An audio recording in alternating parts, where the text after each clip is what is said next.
김광진의 시사정비소.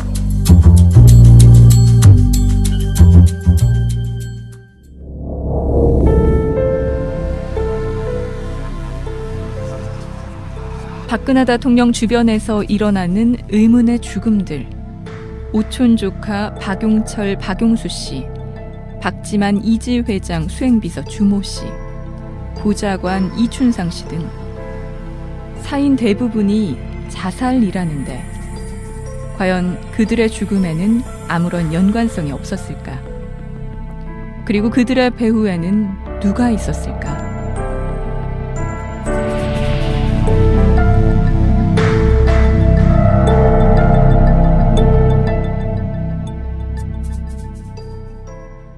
자, 이제 진짜 오늘의 주제인 박근혜 바디카운트라고 네. 하는 걸로 좀 넘어가 봐야 될 것 같은데요. 박근혜 대통령이 사람을 죽인 건 아니잖아요. 그거는 모르죠. 어떻게 알아요? 몰라요? 박근혜가 죽였는지 안 죽였는지. 이거 심각한 발언인데. 박근혜 네? 주변에 사람들이 이렇게 계속 죽고 있는데 이러다가 전 국민을 용의자로 만들겠어요.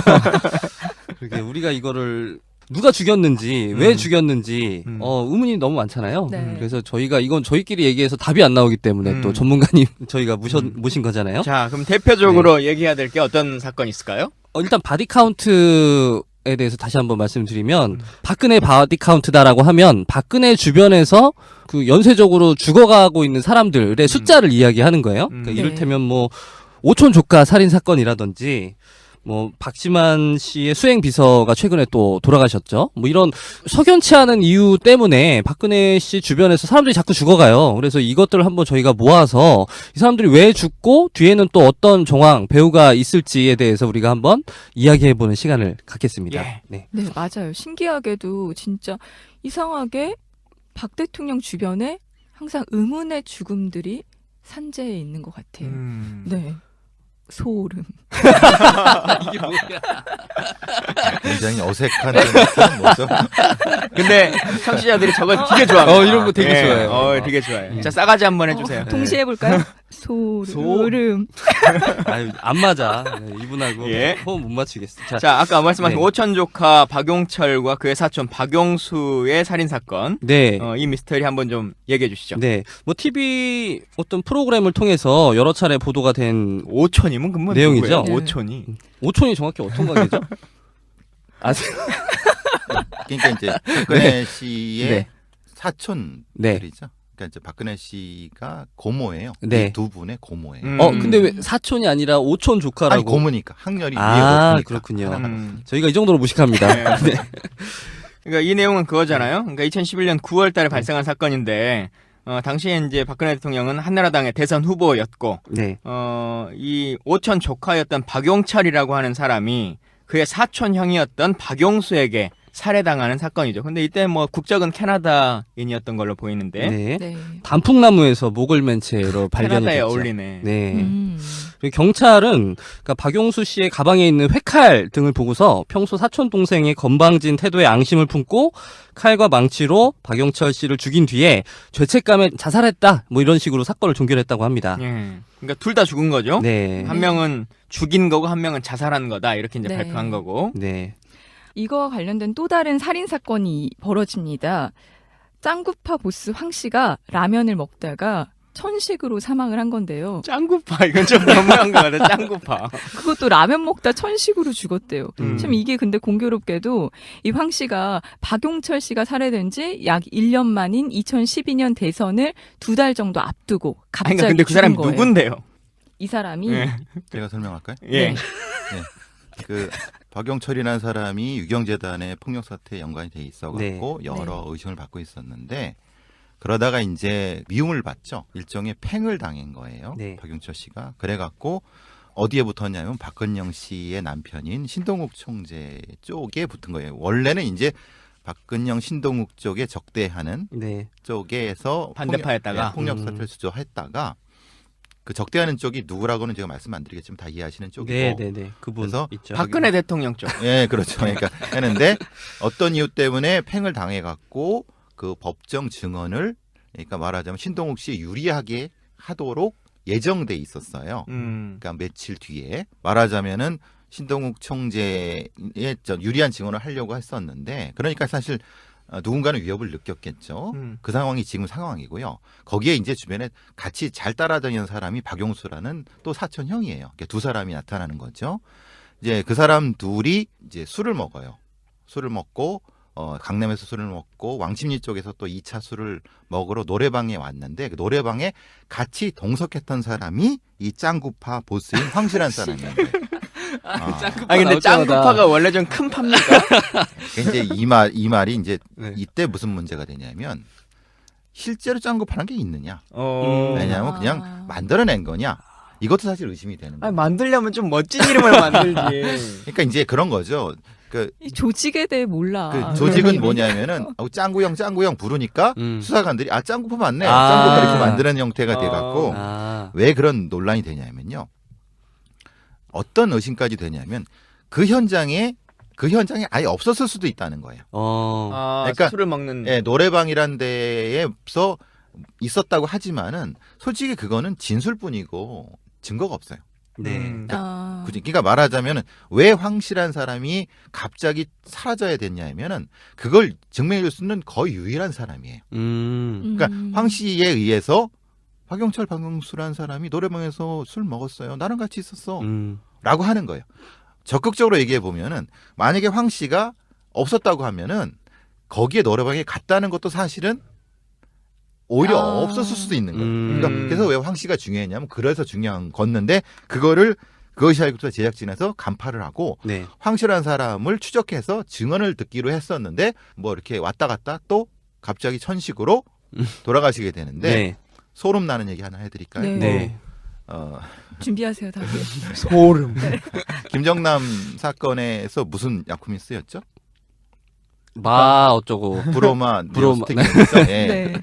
그 작용이 뭐냐면은 그 근육을 확 당겨주는 거예요. 이 사람이 황 씨가 뭐였죠? 천식. 네. 천식의 증상이 어떻죠?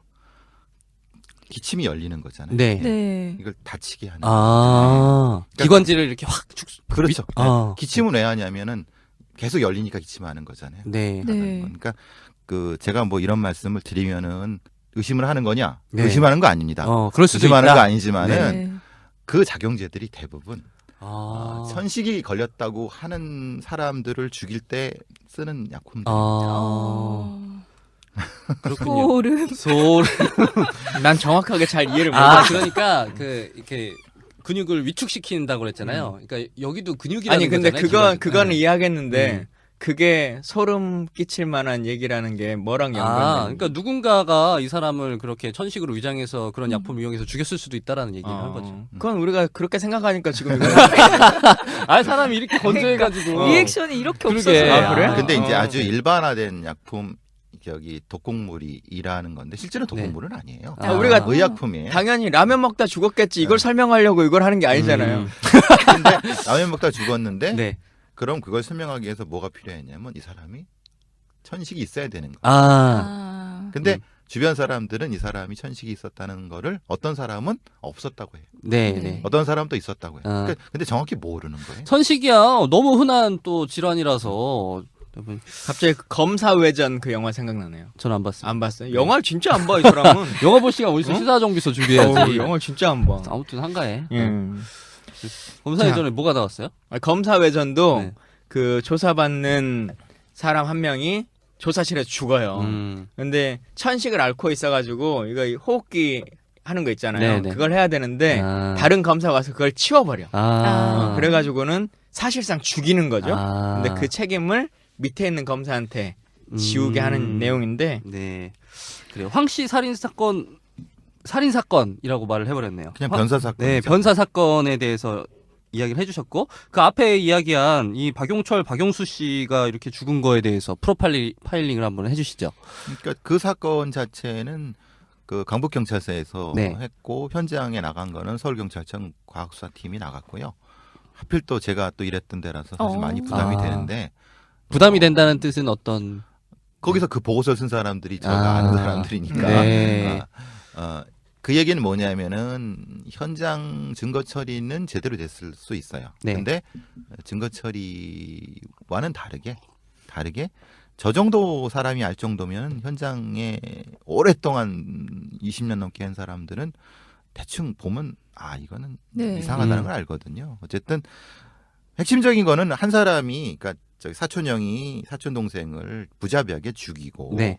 자기는 자살했다는 건데 네.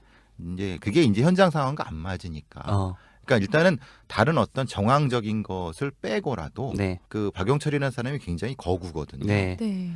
거구란 사람을 오늘은 거구가 많이 나오네요. 네. 음. 그러니까 완전히 그 저기 유경재단 사태 때 보시면 아시겠지만은 목소리를 걸걸하고 막 네. 이 정도에 쉽게 우리가 말하는 깍두기 중에 깍두기 형태거든요.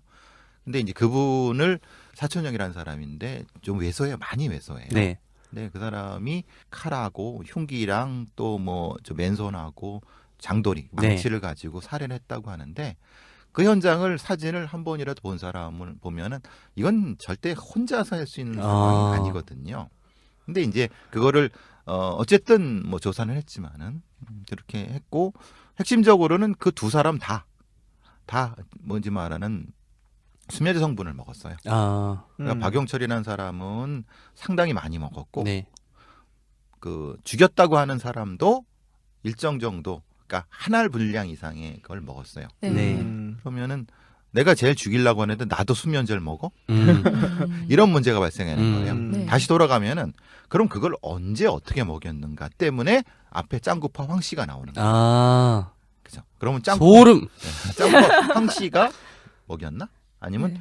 그 상황을 이 사람은 어떻게 이해하나? 라고 돼야 돼요. 시간상으로. 그렇죠. 네. 그죠? 그러니까 그것 때문에 이제 짱구파 황 씨가 나오는 거고 그럼 현장 상황에 다시 돌아가면은 그 사람이 거기서 이제 그 박용철 씨가 이제 거기서 살해를 당했는데 그 상황은 아무리 맞춰봐도 박용수라는 사람이 할 수 있는 상황은 아니고 네.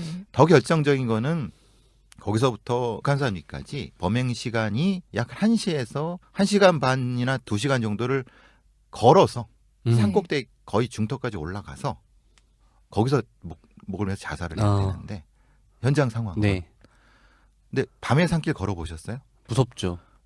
랜턴 없이 걸어보셨어요? 아니요. 길이 없는 길을. 그걸 갔다는 거예요. 네. 몸에 상처도 없이. 어.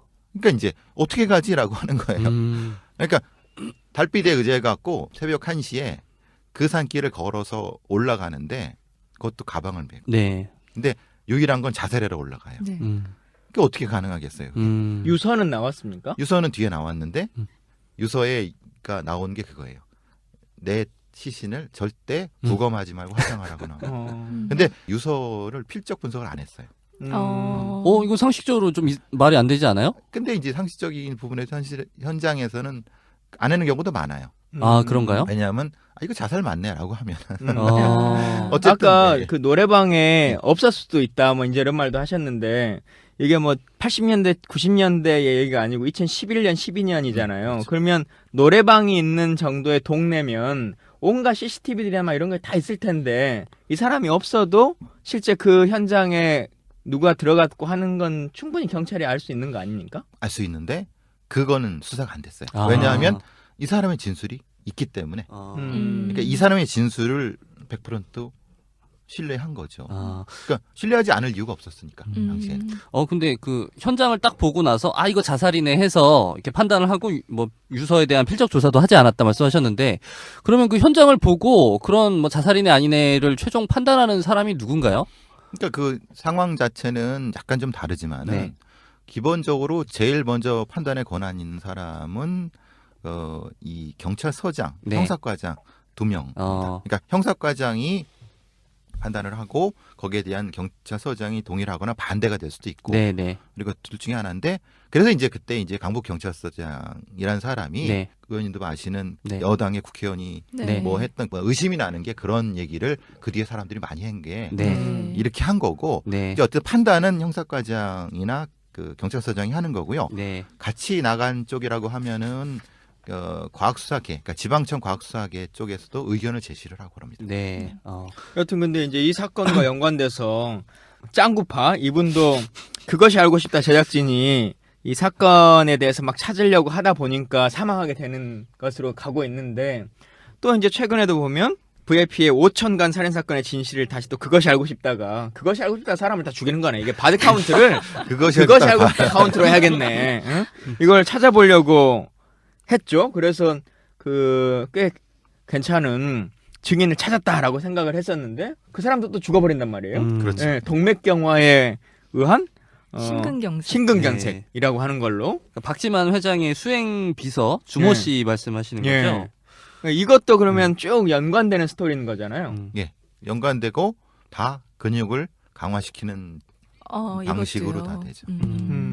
그러니까 여기서 수서경찰서가 부검을 해서 그 사인을 밝혔는데 관상 동맥 경화에 따른 허혈성 심근경색이라고 밝혔어요.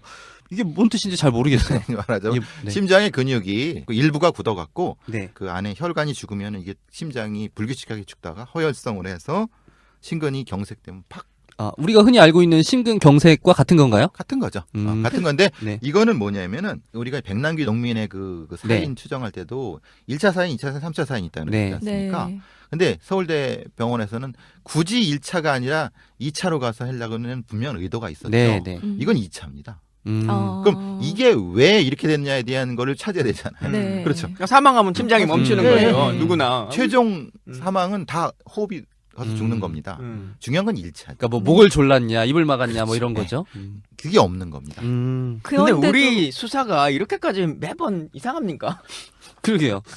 많이 허술합니다. 어. 그거를 학생들을 가르치는 입장에서 원론 따로 현실 따로를 가르쳐야 되는데 되게 피곤합니다. 근데 그것이 우리가 생각하는 무슨 외압에 의해서나 아니면 뭐 그렇게 바뀌는 건가요? 아니면 그냥 허술한 건가? 제대로 하지 않으니까 허술해지는 건가요? 간혹 이제 뭐 가끔 전화가 오는 경우도 있고 그리고 어떤 분명한 이유 없이 덮이는 경우도 있고 근데 대부분의 경우는 깊이 찾아야 돼. 수사를 해야 되는데 네. 시간과 돈이 없고 하다가 이제 엎어지는 경우가 대다수고 그렇게 돼요. 전문가 입장에서 보시기엔 이건 하다가 그냥 자연스럽게 엎어진 것 같습니까? 아니면 아니죠. 이런 거 같은 경우는 어떻게 했냐면 주요 이제 이런 박지원 회장 같은 사람들 같은 경우에 관련된 사건 같은 경우는요. 네. 지방청이나 경찰청에서 매우 주요하게 봅니다. 아. 그래서 이 부분을 딱 봤을 때 문제가 생길 것 같으면은 이제 뭐 지방청으로 이관을 해라 아니면 뭐 이렇게 해서 관심을 많이 갖거든요. 그렇기 때문에 어하서 할 수는 없어요. 주요하게 잘 관리된 결과네.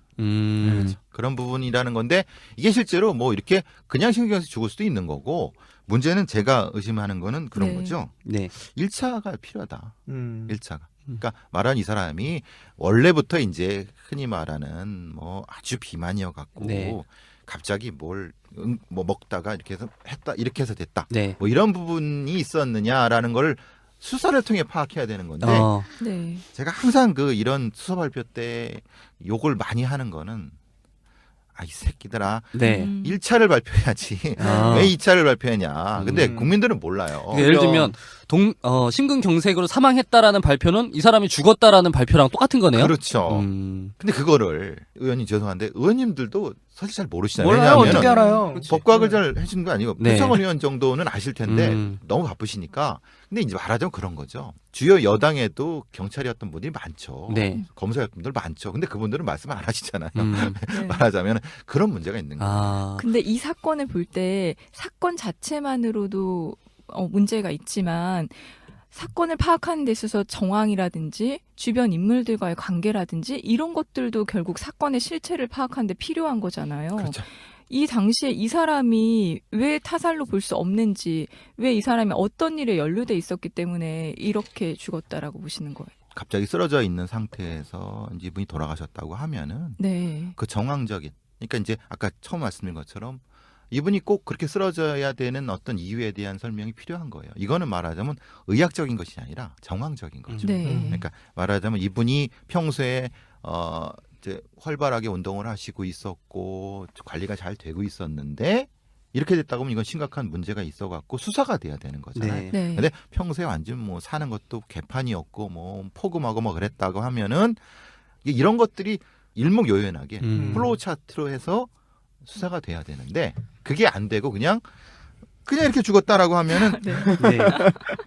근데 문제는 그걸 수사를 하게 되면은 많은 다른 게 드러나잖아요. 네. 그죠? 이분이 유경재단에 대해서 아는 사람이 있으면 안 되는 거죠. 이 대한민국에서 유경재단이라고 하는 것에 대한 진실을 조금이라도 알거나 아니면 그것을 언론과 접촉하려고 하는 낌새가 보이거나 하면 죽는 거죠. 그러니까 네. 이 주모 씨가 전날 누구를 만났어. 근데 사실 만난 사람은 이 사람이 멋있던 사람들이잖아요. 네. 그럼 그걸 다 이제 언론에다 노출이 돼야 되는 거예요. 네. 그걸 꺼려하는 분들이 계시겠죠. 네. 박영철 씨, 박영수 씨 사건도 마찬가지예요. 그걸 다 플로이 차트로 수사를 하게 되면은 이분이 누굴 만났고 거기서 뭘 했고 이런 것들이 다 조사가 돼요. 네. 그러면은 그럼 안 되죠. 네. 심각한 문제가 발생하겠죠. 네. 네. 이렇게 이런 부분. 그러니까요.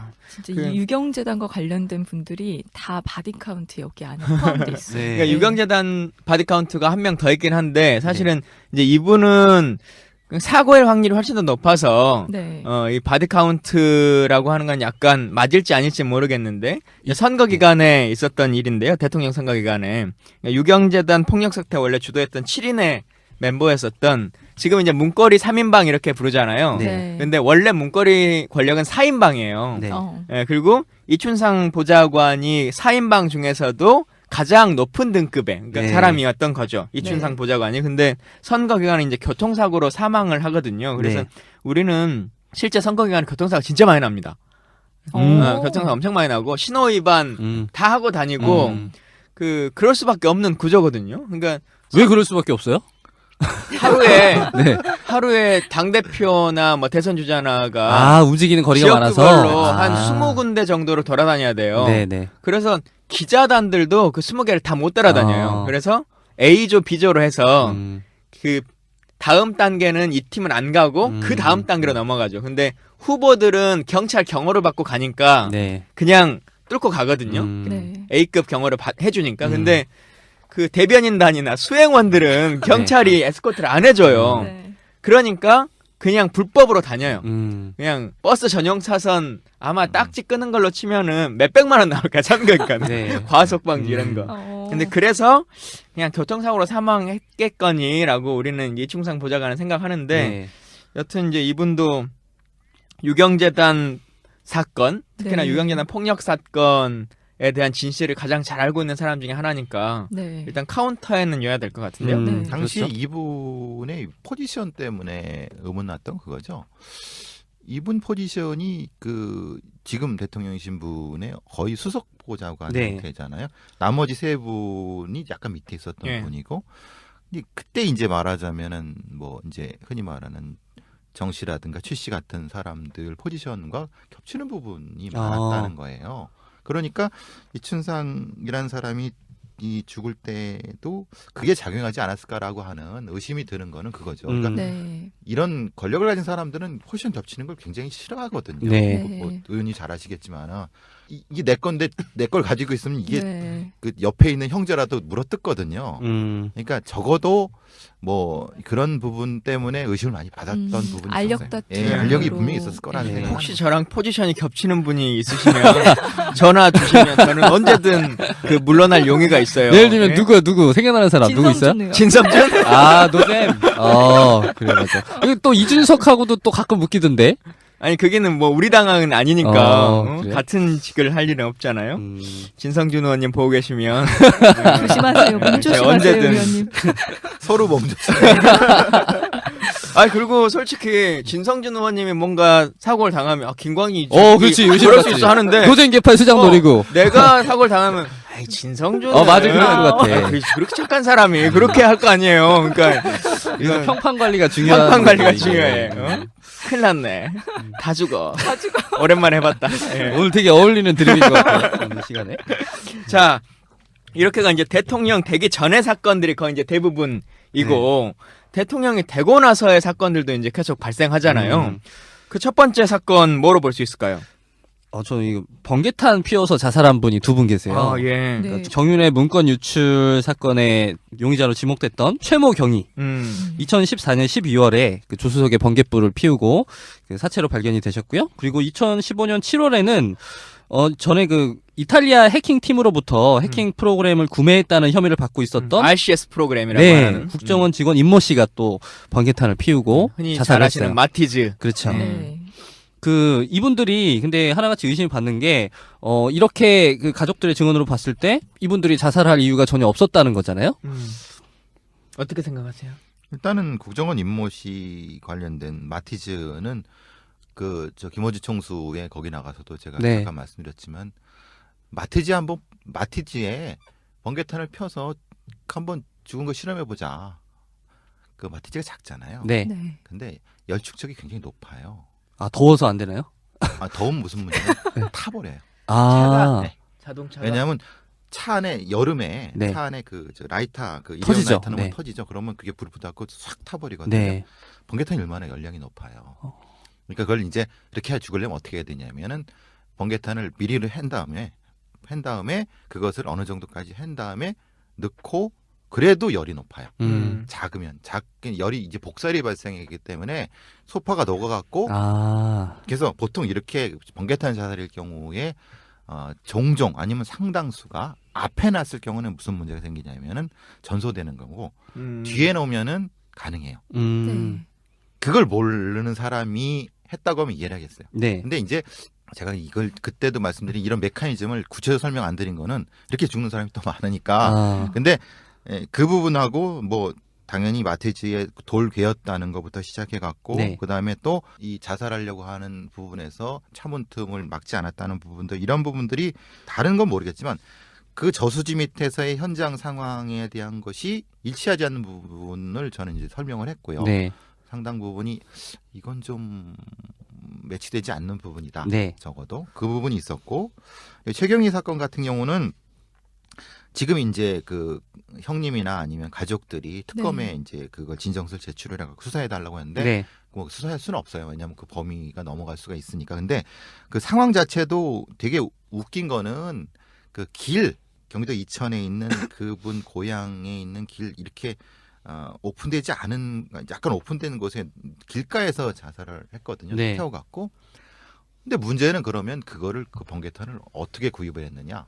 그리고 사람이 지나가는 길인데 그것을 어떤 방식으로 했느냐 부분이 규명이 안 되고 이 최경희 사건 같은 경우도 마찬가지로 정확한 수사가 전체적으로 진행된 것이 아니라 네. 유서와 정황을 보고 이제 내사 종결된 부분입니다. 그러니까 저도 의정 활동하면서 참 반성하는 것들이 많이 있거든요.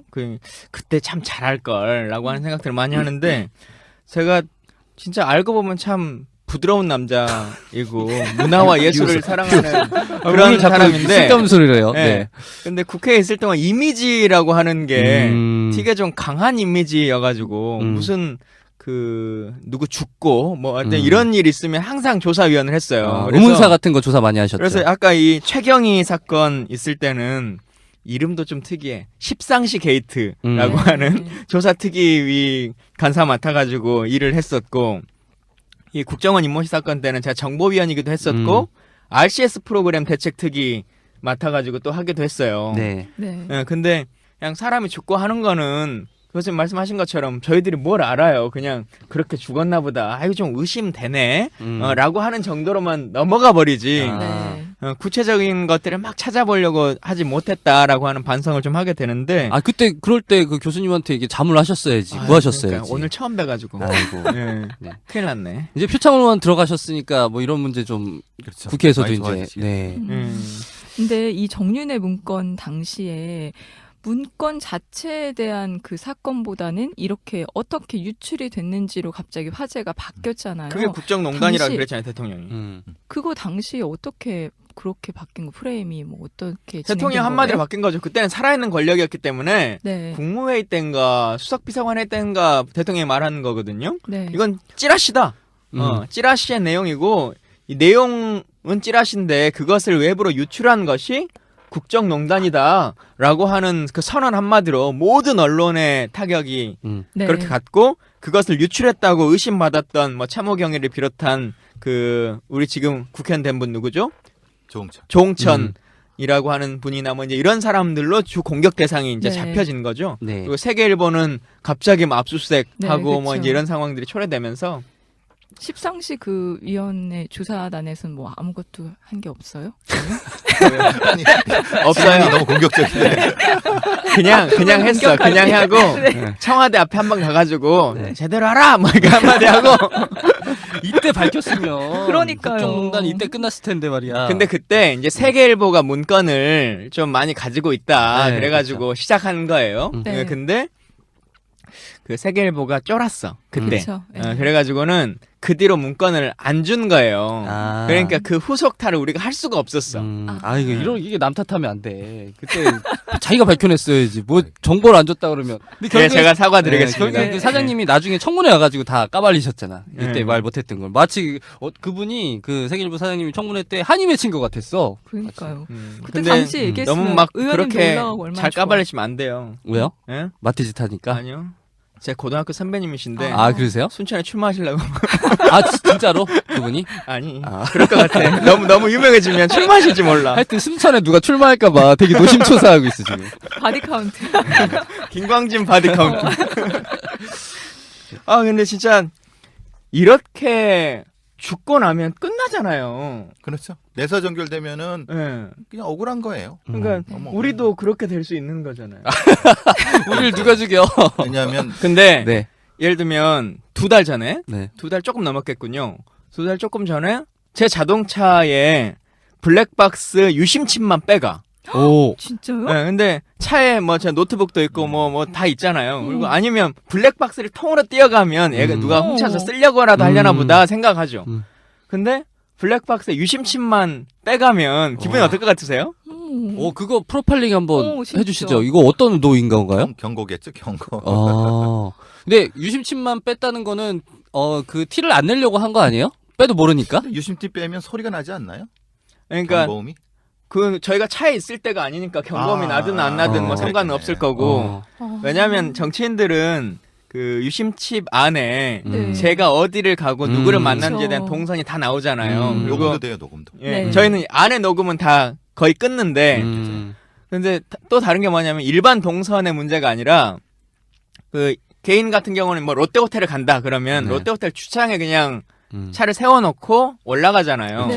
근데 저희는 그래도 누가 태워다 주는 거니까 입구에서 누구를 만났고 마지막에 내려올 때는 누구랑 빠이빠이 했는가까지가 다 나온단 말이에요. 네. 그 유심칩을 통해서 그러니까 이제 그런 행적들이 다 노출되는 거죠. 그리고 그죠. 그것을 아예 도둑이 든 게 아닌 것을 명확하게 딱 선언하고 가는 거니까 찝찝하죠 사람이 살면서. 교수님 되게 당연하다는 듯이 이렇게 표현하시는데. 그럴 수 있지. 수사를 네. 그렇게 해요. 아. 왜냐하면 그 뭐 어느 지방청이라 이게 못 되지만은 그 까먹었다. 부엉이 프로젝트인가가 있는데 그 의원님도 이제 알아두시는 게 좋은 게 그 경찰서에서 수사를 할 때 이제 어떤 사건이 발생하거나 그러면은 그 주변에 있는 그 모든 주변에 있는 그 차에 네. 블랙박스를 다 수거를 아. 하고 네 그거를 이제 그 차 번호의 위치마다 이제 넘버링을 해갖고 네. 그 순간적으로 사건을 재구성할 수 있어요. CCTV로. 그러니까 그렇게까지가 이제 정규 매뉴얼 수사는 아닌데, 네. 근데 이게 이제 일반 형사 사건이나 이런 강력 사건에는 그렇게 했는데, 아니 그게 정상적인 수사를 위해서면 필요한 일이잖아요. 좋은 일인 거죠. 근데 이제 그게 예. 애매한 거는 이게 엉뚱한 사건이 정치적인 사건에 그렇게 전용을 해버리니까. 네. 그러니까 이제 전용 안 하겠어요. 얼마나 유혹을 많이 느끼겠어요. 어. 통선이 그냥 금방 나오는데. 네. 그러니까 이제 굉장히 그 하신 그 저기 유심칩 그 부분은 아마 관련돼 있을 거예요. 빨리 다 봤으면 돌려주세요. 또 사야 된단 말이야. 예. 무섭다. 지금까지 말씀드린 분들 말고도 박근혜 주변에서 돌아가신 분들이 상당히 많이 계세요. 이번 어떤 분들이 이렇게 바디 카운트에 체크가 됐는지 한번 먼저 살펴볼게요. 먼저 최태민 씨를 파헤쳤던 종교 연구가 탕명환 씨가라는 분이 계셨는데 지난 94년에 자기 아파트 근처에서 한 광신도에게 살해를 당합니다. 네. 그리고 제4공화국이라는 그 MBC 드라마였죠. 이 제4공화국을 촬영했던 촬영 감독이 의문의 교통사고를 당해서 돌아가시고. 그 사람만 이거는 노린 게 너무- 아니라 그 촬영 팀을 노렸는데 네. 그분이 돌아가신 거죠. 그러니까 주변에 있던 분들은 요행이 살아남았다고 네. 하는 것 때문에 이 사건이 이제 문제가 됐던 거는 특히 이제 당시에 이제 현장에서 이동할 때 교통사고가 날 수 없는 상황이었는데 해버리니까 상당히 좀 의문을 가졌던 네. 사건이었던 거죠. 그리고 박정희 생가 회장이 2008년에 그 총선을 앞두고 20대 남자가 휘두른 흉기에 맞아서 생가 보존회장. 생가 보존회장이 음. 김재학 씨라는 분이 20대 남자가 휘두른 흉기에 맞아서 숨졌습니다. 그리고 또 이분 이야기를 안 할 수가 없네요. 유병원 씨. 예. 네, 많은 분들이 알고 계실 텐데 의문사죠. 그때 회자됐던 말 중에 하나가 유병헌 시신이 발견되니 유병헌이 기뻐하겠다. 라고 하는 얘기들 막 있었잖아요. 그렇죠. 진짜 유병헌이 죽은 걸까? 뭐 이제 세월호의 실소유주니 뭐 이제 이 내용들 있잖아. 그거는 좀 논외로 치고 사건 자체 사망 사건으로만 봤을 때의 유병헌이라고 하면 진짜 유병헌은 죽었을까요? 글쎄 말입니다. 저도 이제 그 우리 의원님이 순천 지역구시지만 제가 순천에서 대학 교수도 하고 그래서 순천대학교에 계셨어요? 아니요 순천 청암대? 예, 그 앞에 있는데 제일대학교. 예, 예. 아, 순천에서 출마하실 생각은 혹시? 전 목숨이 소중하기 때문에 네, 순천에 출마한다 그러면 카운트돼요. 이게 카운트됩니다. 예. 그래서 거기 그리고 이때 유병헌 시체가 발견됐을 때 제가 처음으로 이제 YTN이랑 같이 네. 네. 라이브로 했었죠. 그리고 그 순천 지역은 잘 압니다. 네. 두 분 다 그럼 시체를 보신 거예요? 유병헌 시체를 실제로 의원님도 보셨다고. 보셨다면서요? 네. 저는 시체 봤어요. 예. 저는 이제 시체는 그 뒤에 봤고 현장에서 목뼈 3개 네. 그거 보고 거기 발견한 사람들 봤죠. 그러니까 아까 뭐 그 RCS 프로그램 특위니 뭐니 이렇게 말씀드렸지만 제가 이때 이제 세월호 국조특위 네. 위원을 하고 있었던 시기거든요. 네. 그래서 나름대로 일 많이 했잖아요. 뭐 연관되는 일은 많이 했는데 결론은 밝힌 건 없어요. 근데 이때 그 유병헌의 시신이 이제 밝혀져서 유병헌이냐 아니냐라고 한 논쟁이 막 붙어서 그러면 국가수에 가서 냉동고에 있는 유병헌을 봐보자. 그래서 우리가 보면 확인될 거 아니냐라고 하는 말도 안 되는 이유를 한 거죠. 근데 교수님 아까 말씀하신 것처럼 국회의원들 그걸 보면 뭘 알아? 사실. 근데 진짜 이제 냉동고에 있는 시신이라고 하는 것을 거의 본 적이 없잖아요. 네. 그리고 이게 정상적인 시신도 아니고 네. 저는 그게 냉동고인 줄 알았어요. 음. 근데 냉동고가 아니더라고요. 그렇죠. 냉장 상태. 냉장. 예, 여서 그분이 이제 구더기 막 이런 걸로 막 이렇게 아. 덮여 있는 그렇죠. 건데 그 구더기가 그대로 거의 살아 있어요. 예. 근데 왜 냉장을 보관하는 거죠? 뭐 그럼 신선도를 시체가 유지하기 위해서 그런 건가? 썩어가는 거 아닌가? 부패하지 않나요? 네, 그렇죠. 근데 이제 말하자면은 얼리면 거기서 조직이 파괴되나요?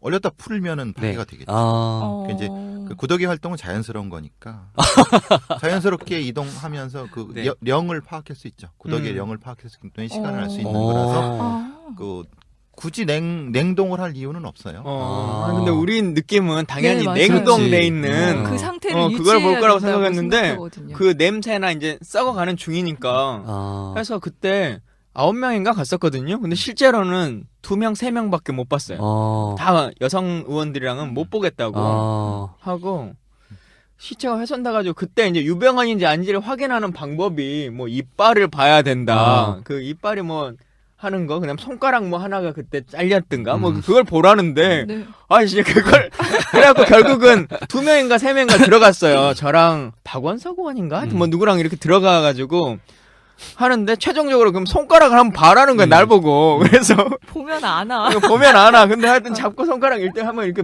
보긴 봤죠. 근데 참 이분도 그때 이제 그 사망하면 치아 기록, 의료 기록 이런 것들을 가지고 진위 여부를 밝힌다는데 이분은 치아가 뭐 금리빨 이런 것들이 엄청 많은데도 의료 기록은 하나도 없죠. 야매로 하셨구나. 네. 어디서. 아니 거기 그 뭐냐 안성에 있는 금손 지하에 네. 의료실이 따로 있어요. 아. 치과 의료기가 따로 있었어요. 그래서 의료 기록이 하나도 없고 다 이상한 사람들은 기록이 없어. 우리 황교안 총리도 담 맞은 기록이 하나도 없잖아요.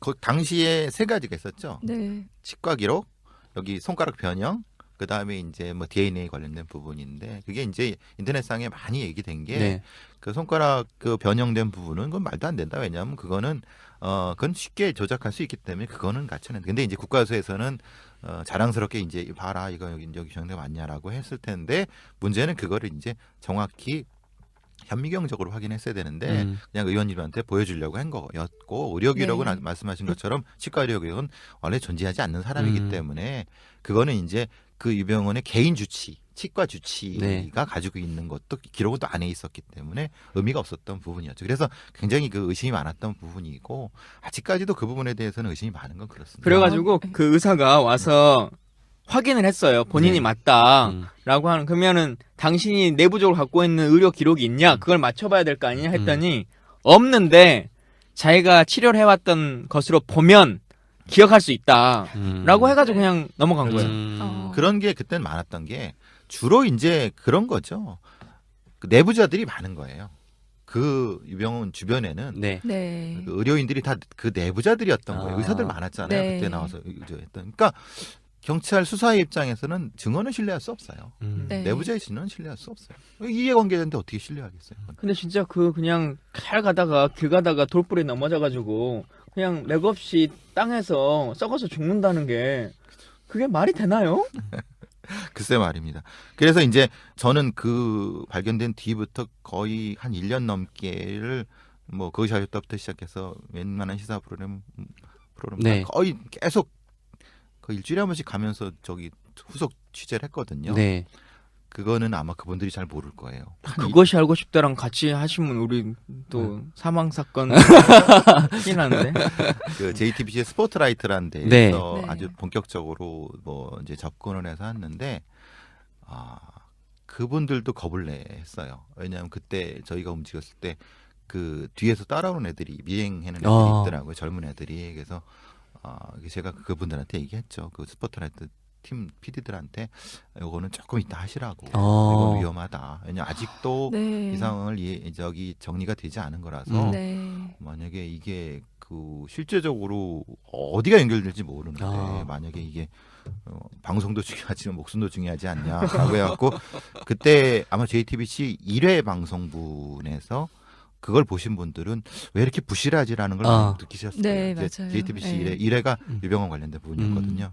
그건 그분들도 알고 다 아는 거죠. 근데 아마 정권이 바뀌면 다시 그 방송을 근데 시간이 지나면 유병원도 이제 화장해버렸고 그 현장도 다 없고 뭐 그런다고 수사 기록을 진짜 꼼꼼하게 서류라도 남겨놓은 것도 아닌데 시간이 지나고 정권이 바뀌면 뭘 알 수 있는 게 있나요? 그때 스포트라이트 제작진이 만들어 놓던 취재가 사료가 있죠. 되는군요. 있죠. 그러니까 공개하면 문제가 될 수 있지만 정권이 바뀌면 할 수 있는 교수님 판단하시기에는 그 근거로 보면 뭔가가 뒤집혀질 수 있을 조금씩 만한 그 내용들이 있는 것 같았어요. 아유 그럼 살아있는 유병원은 큰일 났네. 그러게요. 너는 살아있다고 얘기하지 않았습니다. 네. 예를 들면 뭐 저희 모르는 특조위 걸로 이런 게 그냥. 다시 구성돼가 네. 되고 다시 네. 수사가 될 수도 있겠네요. 어쨌든 세월호 네. 참사 특조위는 다시 해야 되니까요. 네. 네. 근데 거기에 또 하나가 당연히 유병원 사망 관련된 부분도 들어갔죠. 네. 순천 경찰서장 큰일 났네.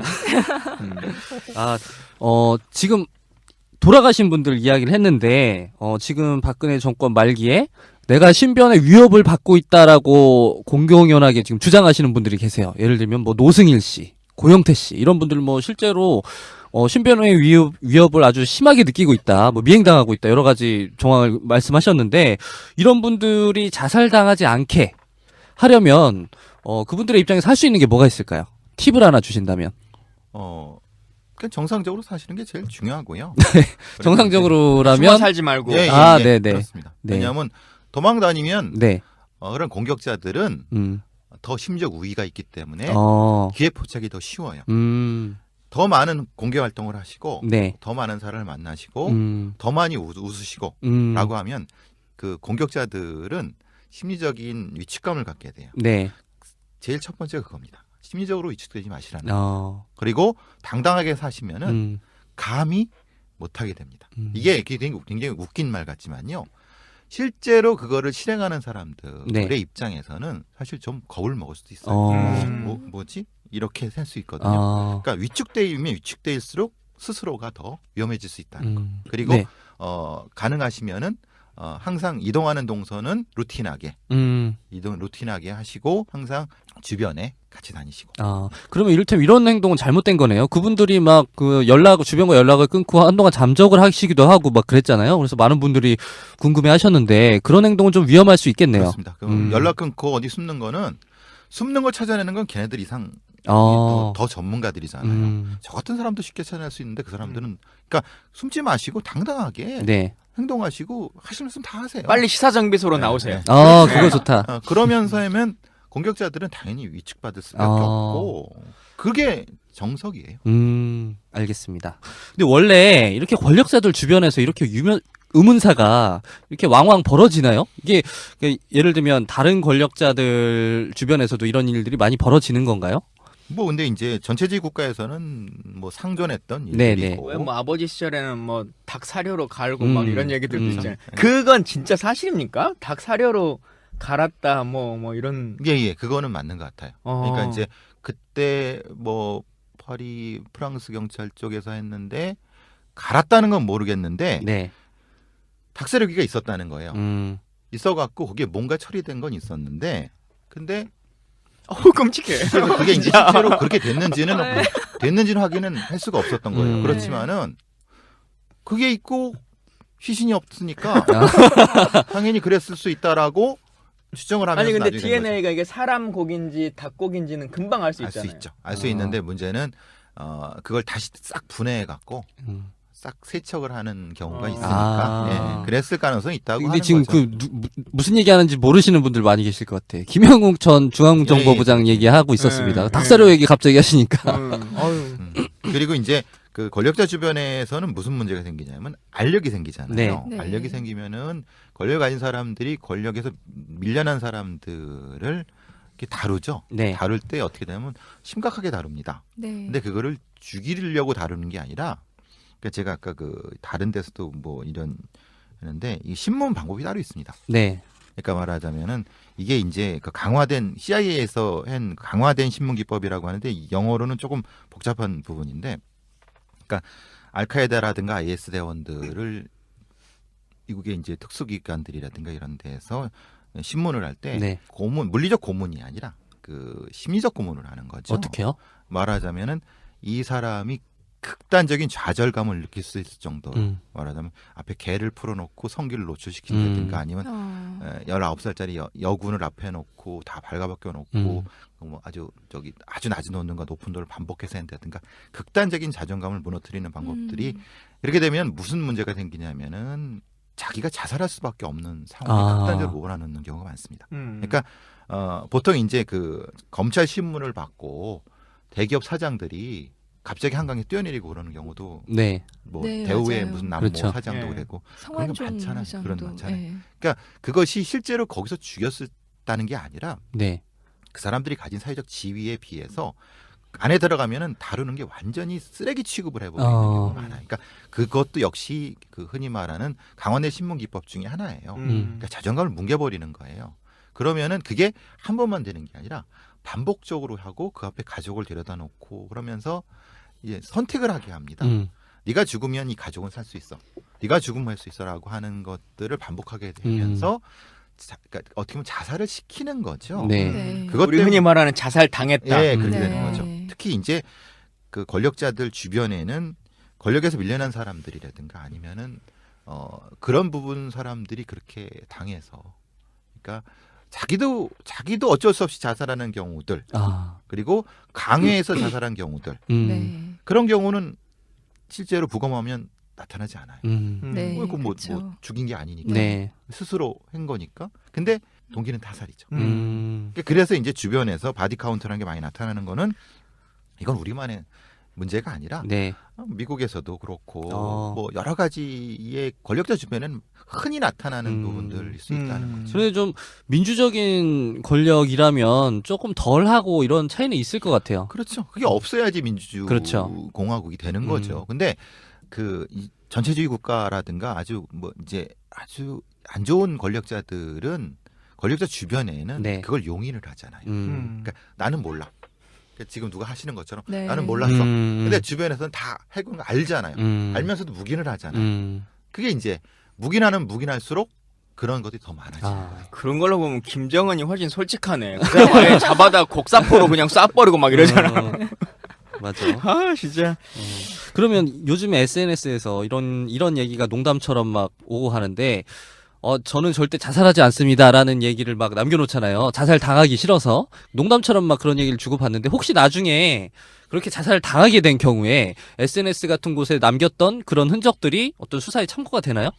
기본적으로 요즘 수사 그러니까 심리부검이 기본 메뉴로 들어가 있으니까 가장 먼저 이제 자살한 사람의 사회관계 네. SNS를 다 뒤집니다. 다 뒤져갖고 그 이전에 최소한 1, 2년 안에 있어서의 심리 변화 네. 체크를 합니다. 음. 해갖고 이 사람이 실제로 죽을 수 있는 상황인가 아닌가. 음. 물론 이제 현장 상황이 먼저 체크가 되겠죠. 네. 했는데 이 모든 게 매뉴얼화돼서 우리가 지금 앞에 갔던 많은 사건들이 똑같이 그렇게 됐어야 되는데 아. 그건 안 된 거죠. 그럼 의미가 있네요. 우리 오늘 다 한마디씩 해야 될 것 같아요. 절대 우리는 자살하지 않는다. 하트 유발자 정주식 절대 저는 자살하지 않습니다. 별로 관심 없을 것 같아요. 의원님만 하시면 나 오래 될것 살고 같아요. 싶어. 전 뭐 빨간 마티즈를 타지 않는다 뭐 이런 거 한데 제가 주위 분들한테 그 말 했어요. 만약에 내 유서가 발견돼도 유서의 가장 마지막에 마침표가 찍어져 있으면 그건 내가 원해서 쓴 게 아니라고 생각해 주라 라고 하는 말을 한 적이 있거든요. 그러니까 진짜로 썼으면 마침표라고 하는 것은 쓰다 보면 이제 내용은 강요에 의해서 따라서 쓸 수 있잖아요. 네. 근데 가장 끝에 마침표를 쓰거나 안 쓰거나 사실 별 의미 있는 건 아니죠. 상대방에게는. 근데 안 써놓은 거에는 점을 찍을 수 있지만 점을 찍어놓은 거에는 지울 수는 없는 거잖아요. 그 네. 사람들이. 그래서 내가 마침표를 찍어놓은 유서가 발견되면 이건 내가 내 의지로 쓴 게 아니다 라고 하는 말을 농담처럼 한 적이 있는데 여러분들이 증인이 돼주십시오. 그 증인이 되면 안 되는데? 나 큰일 났네? 네. 필적 감정에 대한 말씀을 한번 잠깐 드리면요. 국가수의 그 문서 분석실 같은 데에서 필적 감정을 한다고 했잖아요. 네. 근데 우리가 이제 앞에서 김기설 사건이라든가 네. 네.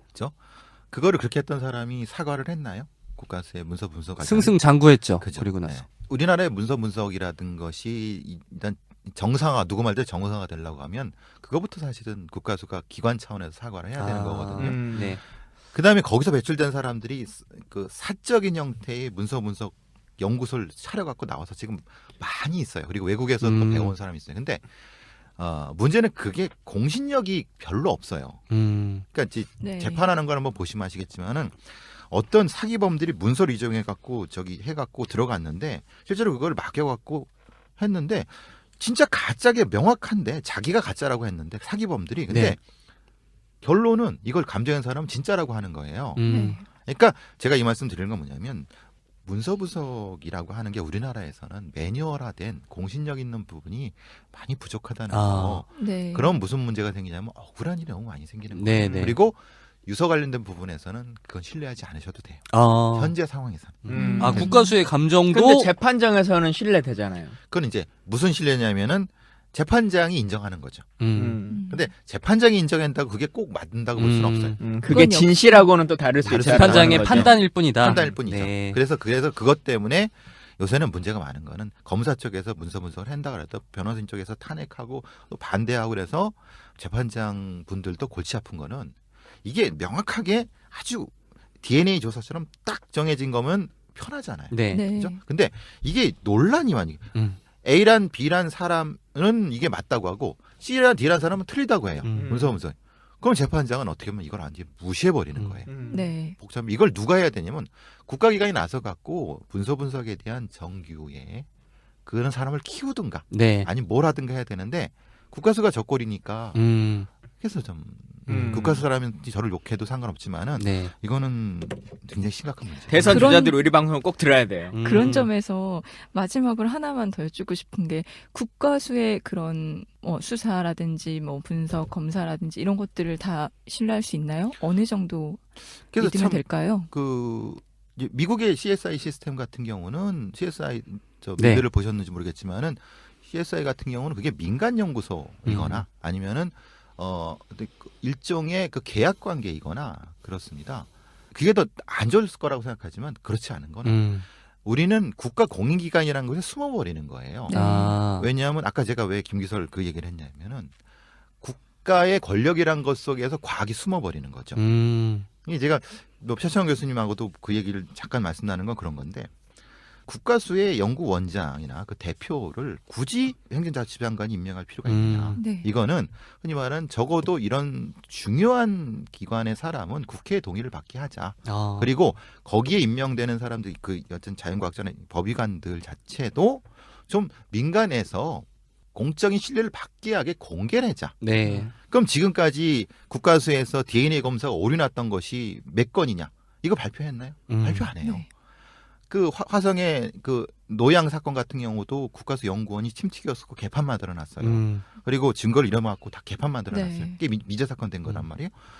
공개를 하고 그럼 그 누군가 검증할 수 있는 시스템이 전혀 안 돼 있어요. 우리 국가수가 그냥 국가수니까 믿자라는 거예요. 그런 게 어디 있어요? 그러니까 미국 같은 경우는 그래서 오죽했으면 어떻게 했냐면 계약을 하거나 그런 어떤 그런데도 신뢰받는 건 뭐냐면 오히려 공개돼 버리니까 네. 서로 거기는 잘못된 게 있으면 다음부터 계약이 안 될 그렇죠. 테니까. 이렇게 되는 예. 거예요. 그래서 실제로 재판에서 승소하고 밝혀지면은 거기 신뢰받고 이렇게 돼야지 우리도 좀 더 정의로운 사회로 갈 수 있고 우리가 이런 부분. 그런 게 많아요. 예를 들면 KDI나 뭐 국책연구기관 음. 이런 곳들이 공정하게 뭔가를 연구해 주는 게 아니라 네. 정부가 원하는 대답이 나올 수 있는 그 연구 보고서를 만들어 주는 거잖아요. 그러니까 그런 것들도 진짜 하나하나 우리가 좀 고민해 봐야 되겠다. 새로운 나라에서는라고 그래서 생각을 합니다. 답변을 드리는 거는 신뢰할 수 있냐고 말씀드렸잖아요. 네. 글쎄요. 70 정도? 국가수 분들이 저를 엄청 싫어하는 게 그거예요. 왜냐하면 국가수의 신뢰도에서 흠집을 낸다고 하는데 저는 그렇게 대답하시는 국가수의 분들한테 다시 묻고 싶은 거는 그러면은 당신들이 오류냈던 거를 통계를 내봐라. 네, 맞아요. 그럼 우리한테 만들어 국회에 제출을 해라. 근데 국회에 제출 안 하거든요. 아니 근데 유병헌 사건 때 제가 국가수 가보니까 그 저희 같은 비전문가가 봐도 뭐 키가 왜 안 맞아요? 그러면 갑자기 키를 늘려. 뭐 왜 손가락이 이거 볼 때랑 이거랑 달라요? 그러면은 말도 안 되는 좀 이유를 대. 뭐 빛의 반사로 그냥 그렇게 보인 것일 뿐입니다. 뭐 이렇게 하고 넘어가고. 그래서 과학의 진짜- 뒤에 숨어버리는 거예요. 우리가 봐도 이건 아닌 것 같은데 키 차이가 나는데 하여튼 좀 이상한 얘기들이 많은데 저희 프로 중에 하나가 섀도우 캐비넷이라고 하는 프로가 있거든요. 다음 정부에 이런 사람이 이런 자리에 갔으면 좋겠다라고 하는 건데 오늘은 박근혜 바디카운트 얘기를 좀 푸는 전문가로 제가 모셨는데 다음에는 배 교수님을 국가수 원장으로서의 그렇다. 능력이 있냐 없냐라고 하는 걸로 우리가 섀도우 감사합니다. 캐비넷을 한번 네. 모셔보도록 하죠. 예. 믿을 수 있는 기관을 만드실 것 같아요. 예. 자, 이렇게 오늘 김광진의 시정비소 박근혜 주변에서 죽어가는 사람들, 박근혜 바디카운트라고 한 얘기를 했는데 사실 우리가 거론한 사람들보다 더 중요한 게 박근혜 정부 4년 그리고 그 전에 박정희 신화로 비롯된 한국 사회의 이 모순을 거치면서 수많은 사람들이 죽어갔던 일들 그리고 그 노동자들, 민주화를 위해서 희생했던 많은 사람들 그 모든 것들이 다 박근혜 카운트, 박정희 카운트에 들어가야 되는 거죠. 바디 카운트에. 그래서 이런 일들이 이제 더 이상 발생하지 않는 대한민국을 잘 만들 수 있게 시사정비서를 통해서 여러분들이 많이 알려주시고 공유해주시고 저희들이 살아남기 위한 광고와 후원을 부탁드린다는 말씀을 마지막으로 드리겠습니다. 그래서 마지막으로 마무리 인사 좀 부탁드리겠습니다. 예, 감사합니다. 시사정비서 화이팅. 살아남으시길 바라고. 살아남으시길 바라고. 뭔가 중의적이다. 이거 교수님이 말씀하시니까 중의적입니다. 이상으로 마치도록 하겠습니다. 고맙습니다. 감사합니다.